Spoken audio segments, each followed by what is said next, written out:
Point D पर 0,8 पर Z का मान होगा 160। तो इस तरह से पॉइंट ए पर 150, पॉइंट ई पर 135 और पॉइंट डी पर जेड का मान 160 होगा। अब इन तीनों में सबसे निम्नतम मान क्या है? 135, जो हमारा पॉइंट ई पर मिलता है। ठीक है, तो पॉइंट ई पर जो वैल्यू होगी वो निम्नतम होगी और इस पॉइंट ई पर x की वैल्यू होगी 5 और y की वैल्यू होगी 3।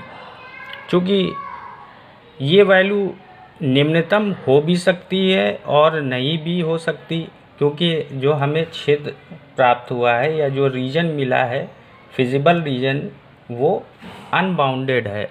तो यहाँ पर जो वैल्यू निम्नतम वैल्यू 135, यानी जो 135 वैल्यू है ये निम्नतम हो भी सकती है और नहीं भी हो सकती है। ठीक है, अब ये कैसे कंफर्म करेंगे कि 135 ही निम्नतम वैल्यू होगी? इसके लिए हम क्या करेंगे, यदि हम मान लें कि 135 ही z की निम्नतम वैल्यू है, तब इस कंडीशन में z 135 से अधिक नहीं हो सकता, यानी z is less than equal to 135, यानी z is less than 135। z क्या है? 15x plus 20y is less than 135।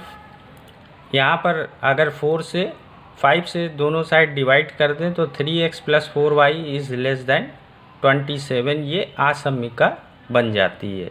अब इसके करस्पॉन्डिंग हम ग्राफ पर लाइन ड्रा करेंगे। तो ग्राफ को ड्रा करने के लिए हम पहले इसे इक्वेशन फॉर्म में लिख लेंगे, 3x plus 4y equal to 27, और यहाँ से 2 पॉइंट बनाएंगे, y का मान 0 रखेंगे तो x का मान 9, तो इस तरह से एक पॉइंट बन जाएगा 9,0, और अगर x का मान 0 रखते हैं तो y का मान यहाँ से मिलता है 27/4। इस तरह से दूसरा पॉइंट बन जाता है 0,27/4।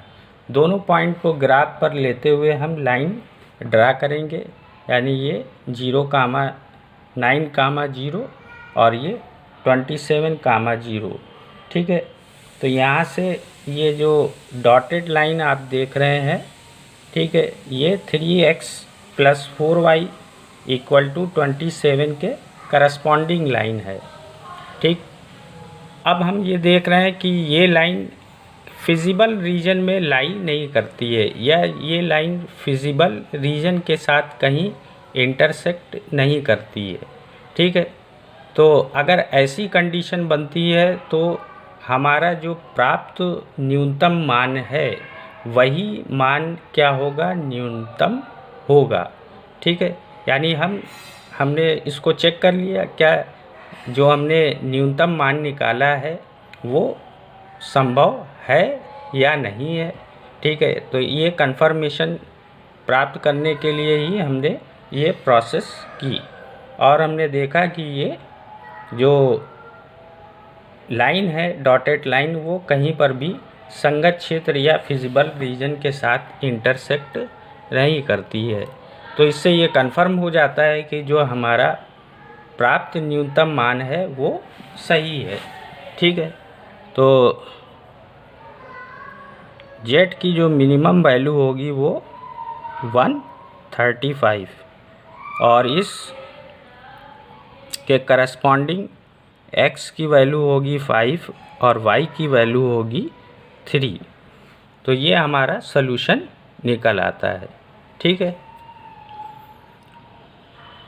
हाँ, इसी कंडीशन में याद रखिएगा कि यदि ये डॉटेड लाइन फिजिबल रीजन के साथ इंटरसेक्ट कर जाती या फिजिबल रीजन में, ठीक है, लाई करती, तो यहाँ पर फिर निम्नतम मान यानी z का जो निम्नतम मान निकालना संभव नहीं हो सकता था। ठीक है, और इसी तरह मैक्सिमम वाली जो कंडीशन होती है उसमें भी हम इसी तरह मैक्सिमम पॉइंट को भी चेक करते हैं। ठीक है,